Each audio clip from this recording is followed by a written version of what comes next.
Vou contar mais uma linda história a partir de agora. Só que eu quero fazer antes um pedido para você. Se inscreva no canal. É um gesto tão simples para você e tão significativo para o canal.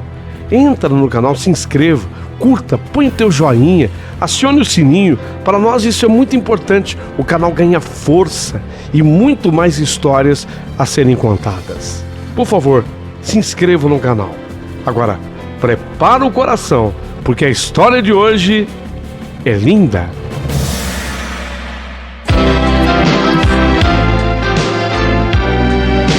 Rádio Emoção. Paulinho, boa pessoa. A verdade de cada um.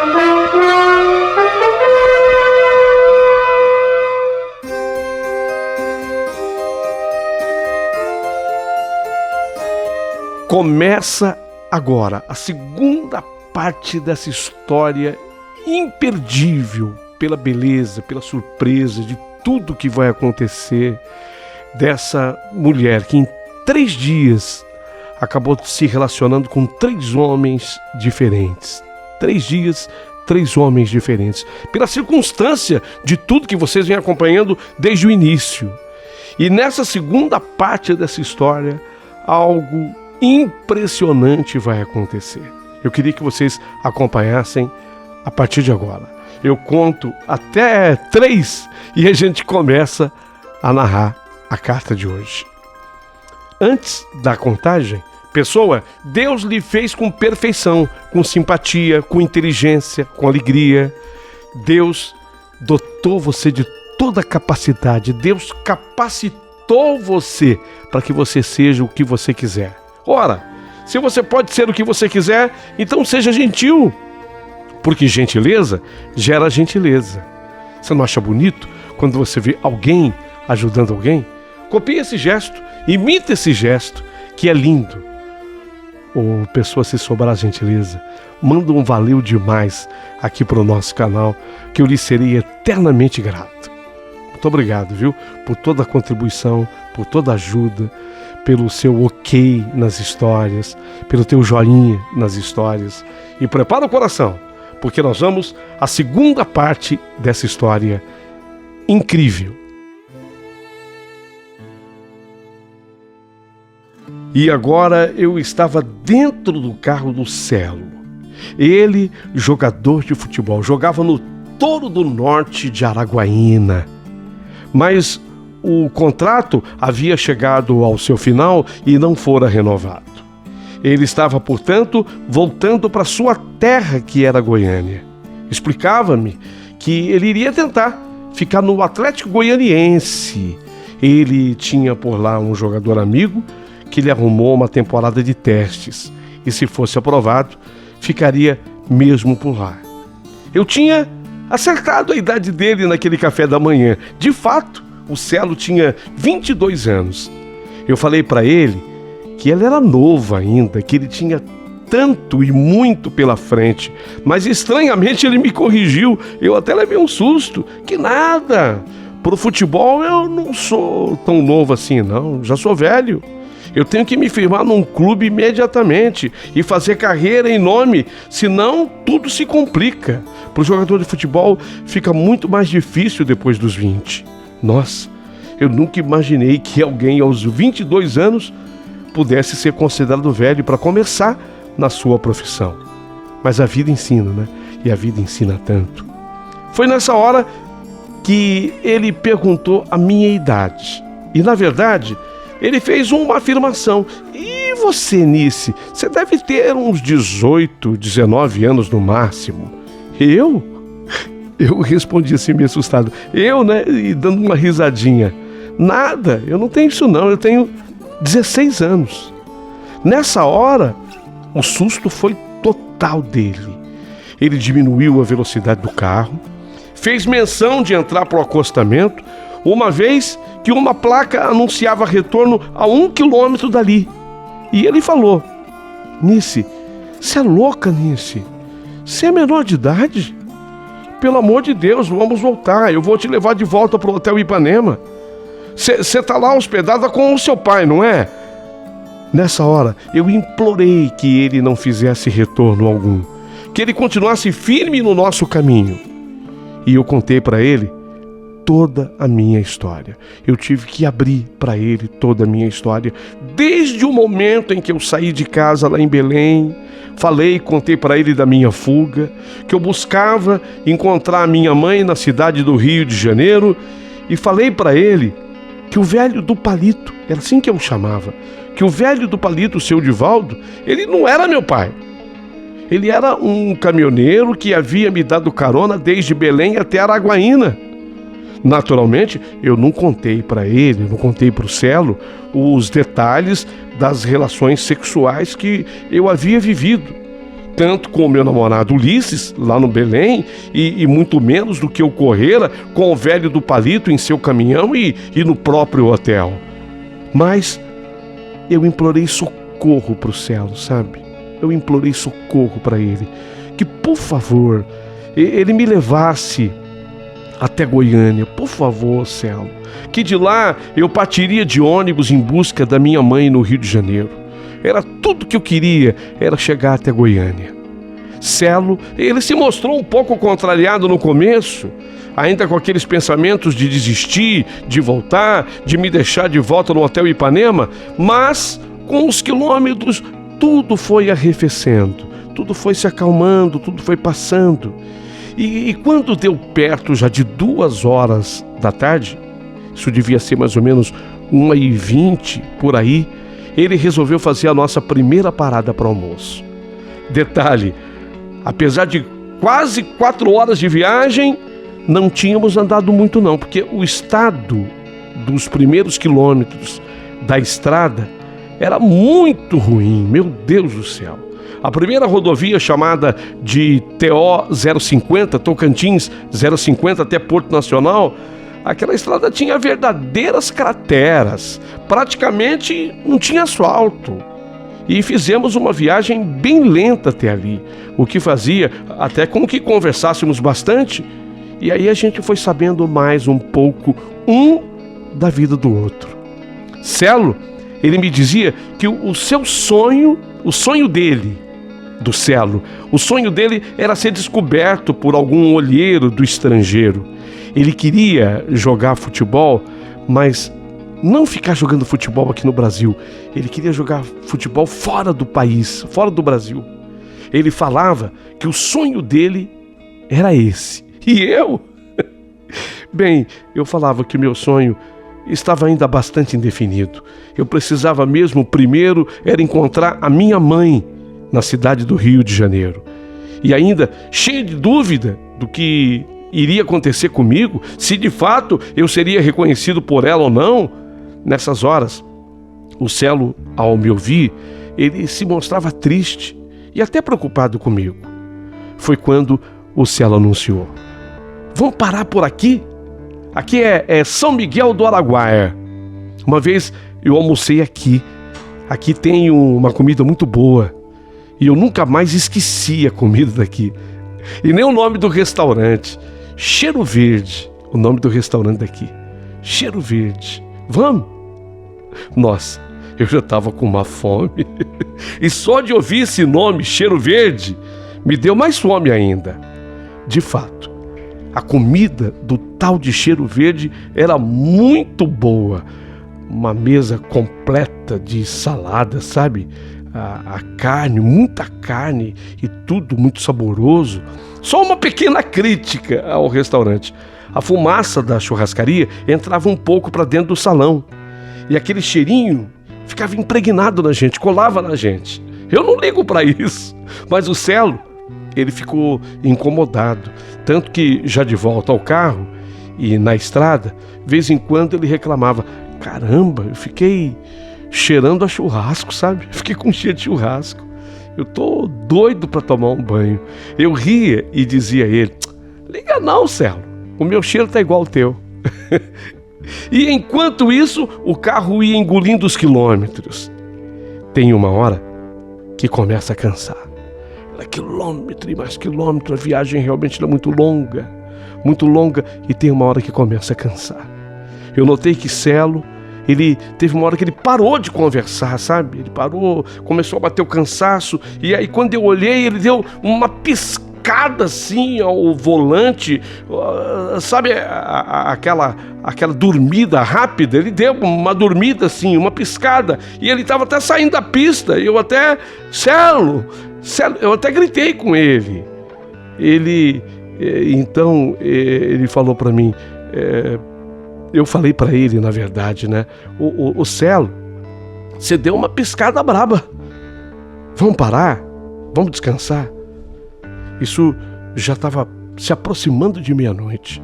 Ele olhou para mim e falou: 20 quilômetros mais para Pirenópolis. A gente para lá, tá? Eu só tinha mesmo que eu concordar. E eu não parei mais de falar com ele até que nós entramos na cidade de Pirenópolis. Nos hospedamos na pousada Vila Velha. Nossa, que lugar gostoso! Eu até faço questão de citar o nome aqui e de recomendar, sabe? Pousada Vila Velha, Pirenópolis. Nossa, que lugar gostoso, tudo muito asseado, tudo muito limpinho. E eu, nervosa, porque eu sentia que, sei lá, dali pra frente poderia acontecer algo mais entre mim e o Celo. Ele foi cavalheiro. Ele pediu, lá no apartamento que ocupamos na pousada, ele pediu que eu tomasse banho primeiro. Em seguida, foi ele. Enquanto ele estava no banho, eu pensava: meu Deus, nós vamos ter que dormir juntos nessa cama de casal. Será que, né? Será que... Bom, que roupa eu visto? O que eu visto? Eu tinha um short e uma camiseta. Eu não tinha nada parecido assim com um pijama que fosse confortável. Então eu vesti o short e a camiseta. Foi o que vesti e caí na cama, no meu lado. Um lado que eu elegi para ser meu. Eu elegi aquele lado para que fosse meu. Mas Celo, ele saiu do banho apenas enrolado na toalha. Ele estava sem nada por baixo. Eu fechei os olhos para fingir que eu dormia. Aí ele se aproveitou que eu estava assim com os olhos fechados. Ele se aproveitou disso e se livrou da toalha. Ele ficou dentro daquele quarto como nasceu. Eu via, sim, eu via, porque eu mantinha os olhos semi-abertos, sabe? Quando você está fingindo assim, está dormindo, mas os olhos entreabertos, eu via tudo. Só que eu tremia. E eu nem sabia se, na verdade, eu tremia por medo ou sei lá, se por qualquer outra ansiedade. Podia também ver que Celo, ele tinha o corpo perfeito de atleta. Peitoral aberto, muitos músculos nos braços, a barriga com aqueles gominhos que só atletas possuem, e as pernas de jogador de futebol. Era um espetáculo à parte as pernas dele, com músculos muito bem definidos na coxa, na panturrilha. E eu ali, deitado, e ele nu, cuidando dos últimos detalhes antes de se jogar na cama. Vi quando ele apagou a luz e vi o momento em que ele vem como estava, nu, e se enfiou debaixo dos lençóis. Ele se enfiou e me abraçou. Ele se enfiou ali e me abraçou. Gente, para tudo, eu já tinha enfrentado o velho do palito. Eu teria agora que encarar um atleta, né? Coisas da vida. E aconteceu. Eu não sei se eu queria recusar, mas se eu quis, ou se eu não quis, ou se eu quis recusar, eu nada falei. E aí eu permiti que tudo acontecesse. Detalhe, e tudo aconteceu sem nenhum tipo de preservativo. Celo completava o ciclo. Ele era o terceiro homem com o qual eu me relacionei em 3 dias. 3 homens diferentes. 3 dias diferentes. 3 dias seguidos. 3 homens diferentes. E o Celo era o terceiro homem em 3 dias na vida de uma mulher honesta. Porque eu era até ali uma mulher honesta, como sempre fora. Não admito aqui ser chamada de leviana, não. Porque qualquer pessoa que for opinar, antes de se manifestar, coloque-se no meu lugar. Por favor. Antes de você me julgar, se coloque no meu lugar. Dessa vez, com o Celo, o relacionamento sexual não me causou nenhum repúdio, nenhum nojo. E assim foi o tempo que durou e nós dormimos o restante da noite. Dia seguinte, por volta de 9 horas da manhã, o café da manhã da pousada Vila Velha foi ainda melhor que o do hotel. Não sei, eu estava com mais apetite. E quanta coisa boa tinha naquele café da manhã. Se um dia você for a Pirenópolis, passa lá. Pousada Vila Velha, vale a pena. Quanta coisa boa tinha. Meu Deus do céu. A tapioca de lá era uma delícia. As frutas, vocês perceberam que eu estava tirando a barriga da miséria. As frutas, os bolos, os pães. Volto na tapioca, a doce, a salgada. Antes de partirmos de Pirenópolis, a recepcionista da pousada nos disse que nós estávamos no centro histórico. Vocês estão, aproveitem, vocês estão no centro histórico. E ela nos incentivou a irmos conhecer a igreja matriz de Nossa Senhora do Rosário. Essa igreja tinha uma história. Ela pegou fogo em 2003 e ela perdeu praticamente tudo dos seus 300 anos de história. Então, naquele momento, a igreja ainda estava em ruínas do que sobrara do incêndio. E eu fiquei impressionada. Eu estava dentro das ruínas da igreja e fiquei impressionada. Vale a vista, viu? Vale a vista. Hoje, evidentemente, já não está mais daquele jeito. A igreja já foi recuperada, mas eu estou relatando o que eu vi naquele instante. E valia a pena a vista. Muitos objetos, inclusive, foram recuperados pelos próprios moradores de Pirenópolis, que quando souberam que a igreja estava pegando fogo, eles entravam na igreja mesmo com fogo e salvaram as peças antigas do altar. 300 anos de história. Os moradores se arriscavam no fogo e até a perderem a vida para salvarem as imagens sacras e a história daquela igreja. E conseguiram salvar muita coisa, praticamente tudo. Lá dentro, eu estava dentro da igreja em ruínas, eu estava dentro daquilo que havia restado, né, da igreja. Ali eu rezei, dentro da igreja Nossa Senhora do Rosário, eu rezei, pedindo que Nossa Senhora do Rosário me levasse sã e salva ao meu destino, que era o encontro da minha mãe. Eu até chorei dentro da igreja, sabe? Eu rezei com tanta fé, com tanta fé.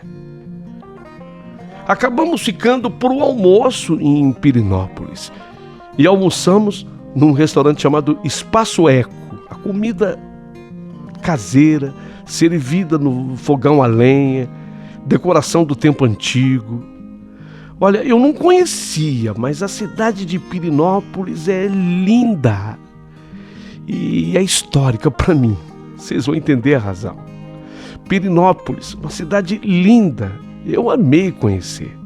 Aconchegante, cheia de lojinha de artesanatos e souvenirs locais.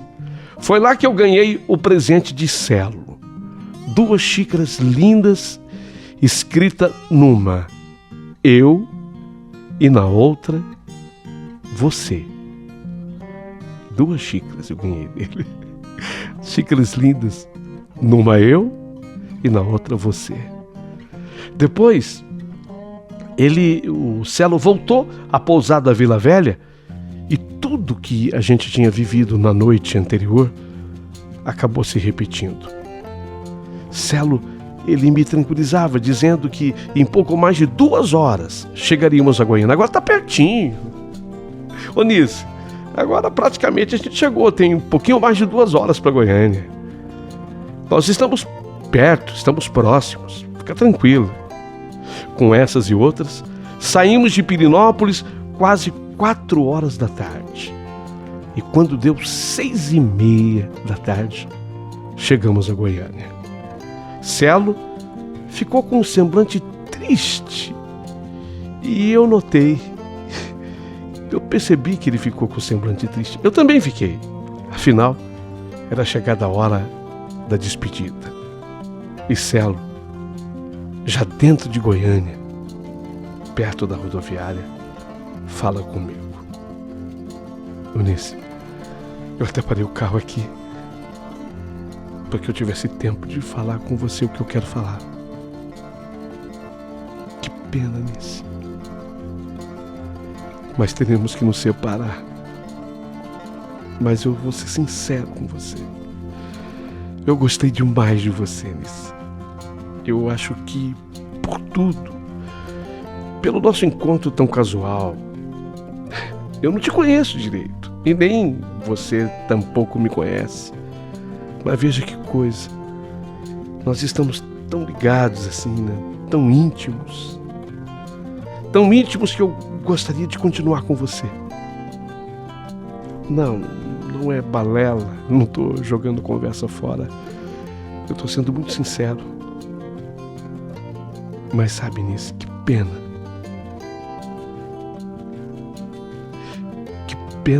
Que pena por quê, Celo? Que pena, Nisso. Eu tenho aqui em Goiânia.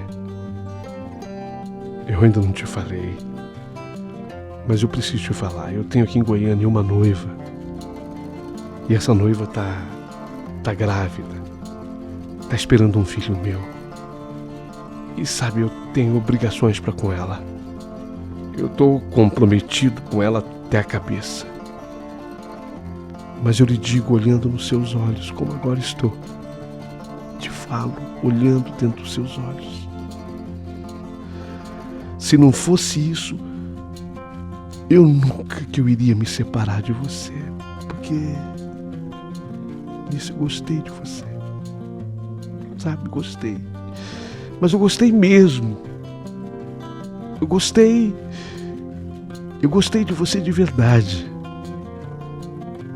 Eu não queria me separar de você. Tentei falar, mas eu não consegui. Acabei chorando. E ele também. Verdade. Ele também chorou. Na sequência, ele ainda falou: bem, mas agora eu vou te levar na rodoviária. Eu vou te colocar dentro do ônibus e vou te dar um dinheiro para você fazer as suas refeições durante o trajeto, porque não é perto não, viu? Não é perto não. Goiânia até o Rio de Janeiro de ônibus são 22 horas, quase 22 horas de viagem até que você chegue lá. Eu vou te deixar um telefone. Esse telefone pertence à casa dos meus pais. Então qualquer problema que você tiver no Rio de Janeiro ou pelo caminho, você pode ligar. Ainda que não esteja, você pode deixar o recado para mim. Eles vão me dar o recado. É o telefone da casa dos meus pais, tá? Eu agradeci. E ele entrou na rodoviária, levando a minha mochila. Ainda tivemos um problema. Ele tentou comprar a minha passagem numa aviação chamada Nacional, mas ele não conseguiu, porque eu, sendo menor de idade, eu precisava de uma autorização. Aí ele coça a cabeça e fala: ai, meu Deus do céu, e agora? Ele sai caminhando comigo em busca de uma solução. Ele ia dar um jeito. Foi quando ele avistou uma senhora na fila da aviação Gontijo. Essa senhora estava indo para o Rio de Janeiro, na fila, para comprar passagem pela aviação Gontijo. E essa senhora era conhecida dele e da família dele. Ele me apresentou para ela como se eu fosse prima dele. Ele me apresentou para a senhora, e para me dar crédito, ele me apresentou para ela como se eu fosse prima. E ele pediu para essa senhora que comprasse a minha passagem. E explicou para ela que ele não teve tempo de solicitar autorização, e nem a família, e qualquer coisa para ela falar, para que a senhora dissesse que nós estávamos juntas. Ele me garantiu para essa senhora, sabe? Ele me deu toda a credibilidade que eu precisava junto a essa senhora. Ele falou que eu era prima. E como eu sendo gente de bem e sua prima, disse ele, né? Que eu sendo gente de bem e sua prima, que a senhora ficasse sossegada. A senhora, de nome Carolina, não tinha por que duvidar. Então, solução encontrada. Na despedida, o Celo, se colocou comigo atrás de uma pilastra da rodoviária e ele me deu um beijo. O último beijo. Ele me deu um beijo. O último beijo. E cumpriu o que prometera. Me levou até dentro do ônibus. Lá no ônibus eu me sentei ao lado da dona Carolina. E o ônibus partiu com destino à cidade maravilhosa. Dona Carolina era uma simpatia de pessoa. Falante, queria saber de mim. Problema, ela conhecia toda a família do Marcelo. Sim, porque agora eu sabia que ele era chamado Celo como jogador de futebol porque o nome dele era Marcelo. E aí o apelido, né, para o futebol ficou Celo. Ele disse que tinha muito Marcelo no time que ele jogava e o pessoal falou, Mar não, Marcelo pode ser. E aí começaram a chamar ele por Celo. Então agora eu sabia que o nome dele era Marcelo. E ela, a dona Carolina que estava comigo, ela conhecia a família dele, do Marcelo. Ela, então, a dona Carolina queria saber filha de quem eu era para ser a prima dele. Eu até comecei a contar a história, que era uma tia que não era bem a tia, mas eu detesto mentira. Eu detesto mentira. Mentira não é para mim.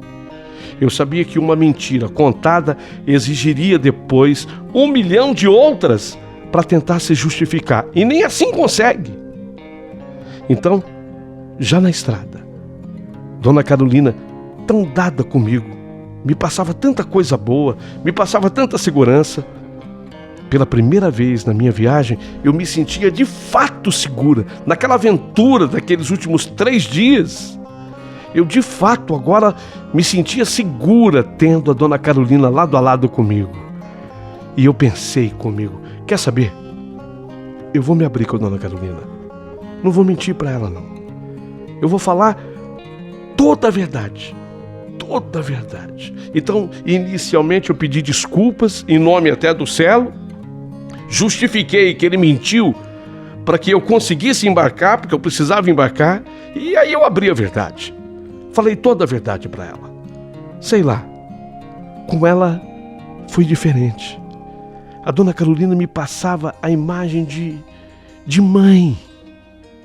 Sabe, a mãe que eu não havia tido a minha vida inteira.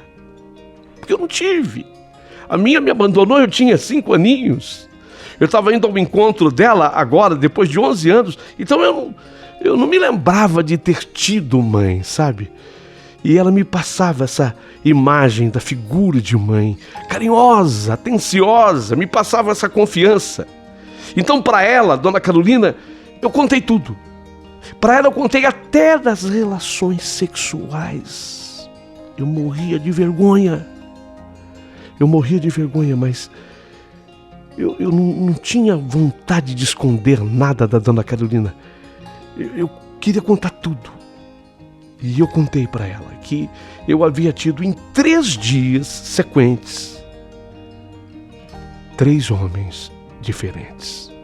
Eu contei para ela. Eu contava e chorava, sabe? De tanta vergonha, de pudores que eu tinha. Eu contava e chorava.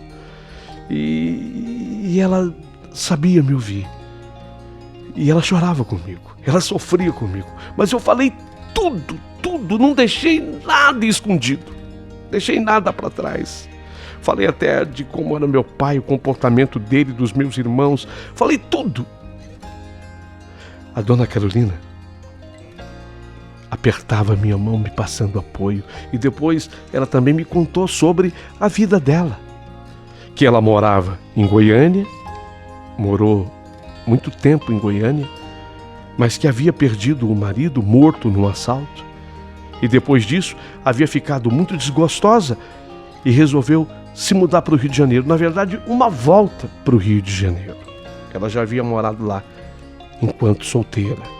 E ela tinha ido para a mesma casa que ela vivia, num bairro chamado Realengo, zona oeste do Rio de Janeiro.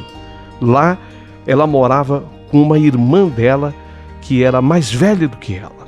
E eu, na minha inocência, eu perguntei para ela se ficava perto. Quando ela falou Realengo, eu falei, e fica perto de Nilópolis, Travessa Alentejano? Afinal, era esse o endereço que eu tinha da minha mãe, né? A dona Carolina riu. Ela falou, não, Nilópolis é bem distante lá de Realengo. É coisa de uns 13, 14 quilômetros. Dá mais de meia hora de condução. É longe. Eu expliquei para ela que eu não conhecia nada no Rio de Janeiro. Foi quando ela me falou, eu vou te levar lá. Eu vou te levar lá no endereço que você tem em Nilópolis, no endereço da tua mãe. O endereço que você tem na busca da tua mãe, eu vou te levar lá. Pode ficar tranquila. Nessa hora, eu até chorei, sabe, de emoção. Eu não sei bem explicar o porquê, mas eu senti também nesse momento que a minha sorte estava mudando. No encontro com a dona Carolina, a minha sorte estava mudando.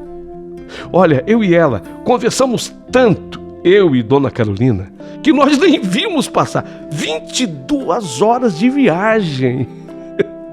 Imagine se ela não tivesse a mim e eu se não a tivesse.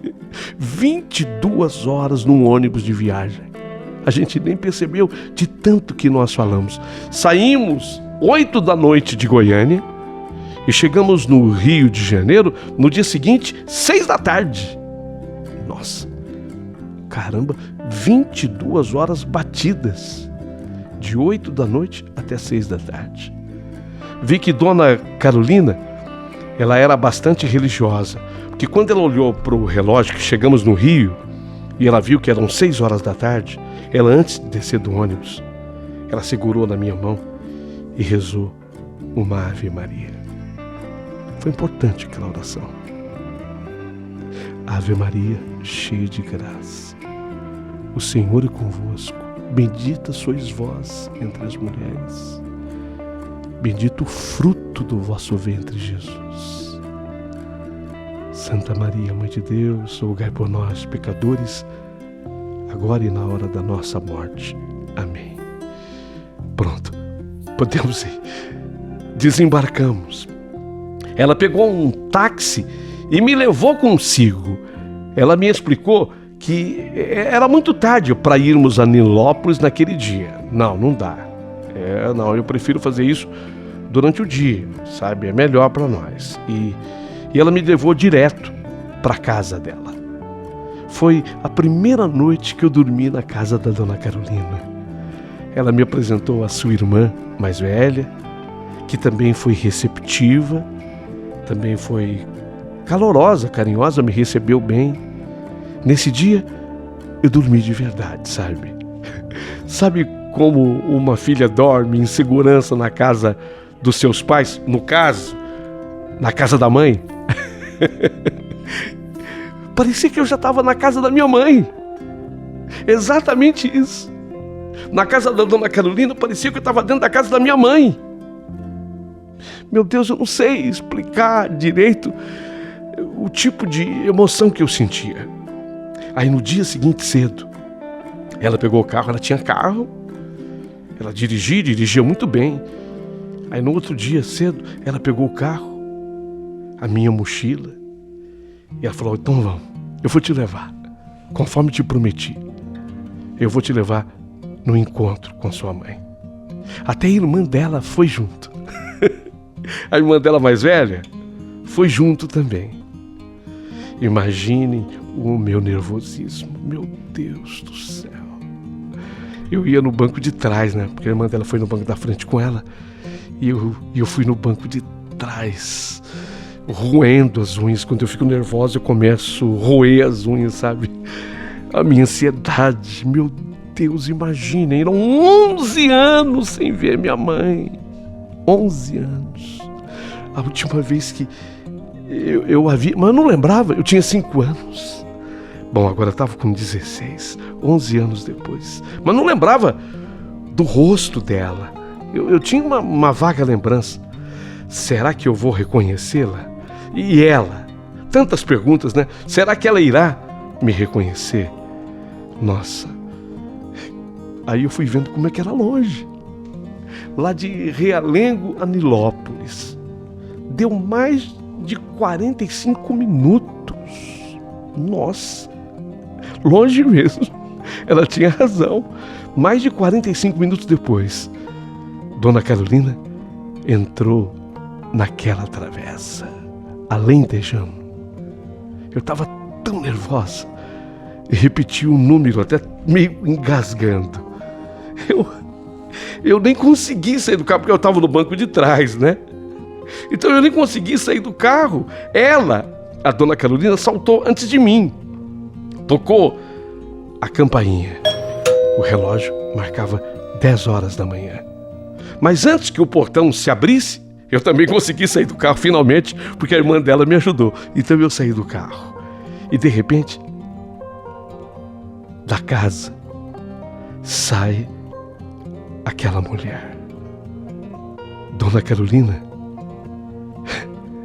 ela abriu um sorriso, pois ela viu na mulher traços físicos meus. Era ela. Só podia ser ela. Qual é a sua graça? Carolina. E o nome da senhora? Janete. Era esse o nome dela. Não tinha mais como errar. Era de fato a minha mãe. Dona Carolina, ela faz a apresentação. A senhora sabe quem é essa moça linda aqui? Ela me olhou. Ficou calada. E depois ela falou com cuidado. Não, eu não estou conhecendo, eu não sei. Não tá? Pois eu vou lhe fazer uma grande surpresa. Saquei a Eunice. Nice, sua filha. É sua filha isso aqui. A minha mãe me olhou incrédula. Eu já estava quase desmaiando de emoção. E eu que corri na direção dela para dar um abraço. Ela me abraçou também. Mas sabe, não foi assim exatamente como eu tinha imaginado que fosse. Foi perceptível. A Dona Carolina percebeu. Ficou faltando alguma coisa naquele abraço. Mas a minha mãe, ela me abraçou. Ela então, minha mãe nos convidou para que entrássemos. Sua casa era boa. Tinha uma mobília de um bom nível. Foi quando a minha mãe me apresentou a Yasmin. Yasmin era minha irmãzinha. Linda. Minha irmã. Eu sou tua irmã. Ela era uma menininha no momento de 5 anos. A menina ficou olhando para mim assim, sem nada entender. Era muito compreensível que fosse assim. Ela só tinha 5 anos. Achei até que, por uma questão de educação, a minha mãe fosse convidar a Dona Carolina para o almoço. Mas ela ficou calada. Então a Dona Carolina e a irmã se despediram. Mas a Dona Carolina me deixou todos os contatos. E eu não sei explicar, mas quando a Dona Carolina saiu, fiquei triste. Sabe, fiquei triste. Eu tive a certeza de que eu veria aquela mulher num período muito breve. muito breve, eu iria vê-la de novo. A verdade era que a minha mãe queria saber de como estavam os demais filhos e até perguntou do meu pai também, mas era duro para mim constatar de que já não existia, sabe, aquele vínculo de mãe e de filha. Não tinha mais, não existia. O exemplo estava claro para mim pelo modo como ela tratava a Yasmin, que era bem diferente da forma como ela me tratava. Com a Yasmin tinha um vínculo, sabe? A menininha, minha irmã de 5 anos. Com a Yasmin tinha um vínculo, comigo não. E depois, havia mais um detalhe. Quando chegou o marido da minha mãe, que era aquela mesma pessoa com a qual ela fugiu lá do Belém, o marido dela, ele não me tratava muito bem. Não que me maltratasse, mas a gente sabe a diferença. Não é que você é maltratada pela pessoa, é que a pessoa não é receptiva a você, não é carinhosa a você. Tem uma diferença, né? Há uma diferença brutal entre ser tratado mal e não ser tratado bem. Ele não me tratava bem. Ele era apenas formal comigo, sabe, lacônico, às vezes monossilábico até, só, certo, sei. Só que, vocês entenderam, né? Vocês perceberam, eu estava com a minha mãe, 11 anos depois. Era para ser só comemoração, era para ser festa, era para ser alegria, mas não estava assim, não estava assim. E eu sentia que eu estava na casa, mas sei lá, eu não era de toda bem-vinda ali, e ainda a bomba iria explodir. 2 meses depois de eu estar lá na casa com a minha mãe, eis que eu descubro que aquela menstruação atrasada, depois daquele teste, a confirmação, eu estava grávida. Eu estava grávida. E agora? E agora? A minha mãe queria saber de mim quem era o pai. Quem era o pai da criança? Mas eu não tinha condição de dar uma resposta que fosse condizente, que fosse próxima da realidade, próxima da verdade. Até porque toda aquela confiança que eu havia sentido na senhora Dona Carolina, veja, eu não sentia na figura da minha mãe biológica, sabe? Eu não sentia com a minha mãe. Eu não sentia o que eu sentia com a Dona Carolina. Não havia a mesma empatia, não havia a mesma sintonia. Eu tratava ela bem, ela me tratava, procurava me tratar bem, mas eu não tinha coragem de falar com ela tudo que eu tive coragem de falar com a Dona Carolina, sobre tudo o que eu tinha sofrido na minha viagem. Eu não tinha coragem de falar para ela que a minha vida tinha sido uma aventura naquela viagem, que eu tive 3 relacionamentos sexuais com 3 homens diferentes em 3 dias seguidos. Aquela coisa da intimidade e da força que eu tive para falar com a Dona Carolina, eu não tinha com a minha mãe. Eu não tinha coragem de abordar esse assunto com ela. Eu me senti acuada, eu me senti perdida. Foi aí que eu liguei para Dona Carolina e eu pedi para ela socorro. Dona Carolina, eu tô ligando para pedir socorro. Imediatamente, a Dona Carolina veio ao meu encontro e se colocou à minha disposição. E minha mãe, que já tinha inclusive brigado com o marido dela quando ele soube da minha gravidez, ele teve que ficar sabendo que eu estava grávida. Ela ficou, a minha mãe, com muito mais medo de perder o marido do que a mim. Que ela tinha acabado de reencontrar, mas ela tinha muito mais medo de perder o marido do que a mim. Quer dizer, a saudade já tinha sido matada. Já. O amor era muito superficial, sabe?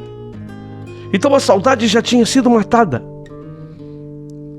E ela já não fazia nenhuma questão que eu ficasse. Ainda fiquei por mais 10 dias em sua casa. Mas depois eu liguei novamente, pedindo socorro para Dona Carolina. E ela veio para me socorrer. E desta vez, ela me levou para sua casa. Lá, eu cheguei quando contava já perto de 3 meses da minha gravidez. Ela, Dona Carolina, me ofereceu todo o suporte. Eu é que queria saber, Dona Carolina, e agora? O que eu faço? Quem é? Quem é o pai dessa criança que eu estou esperando? Mas ela, a Dona Carolina, com toda a sua experiência, me pedia calma. Calma, tudo tem seu tempo. Vamos fazer cada coisa a seu tempo, Nice. Cada coisa a seu tempo. Primeiro, a gravidez. Depois, o nascimento do bebê. Virá um menininho, uma menininha. Depois, o nascimento do bebê. E sobre o pai, a gente vai descobrir depois. Calma, não é o momento, não é hora. Você não pode falar com nenhum deles. Não podemos destinar a criança a nenhum deles sem essa convicção, sem essa certeza. Então você me entende? É preciso ter calma. Mas agora é curtir a gravidez e ter um nenê. Calma. Calma.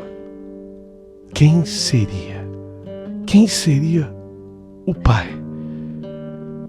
Será que meu namorado de Belém, o Ulisses, seria ele? Seria o velho do palito? Porque inclusive podia ser o velho do palito. Ou o pai da criança que eu esperava era o Celo, o jogador de futebol. Quem seria? Você quer tentar descobrir? Tenta, manda no comentário, a partir de agora.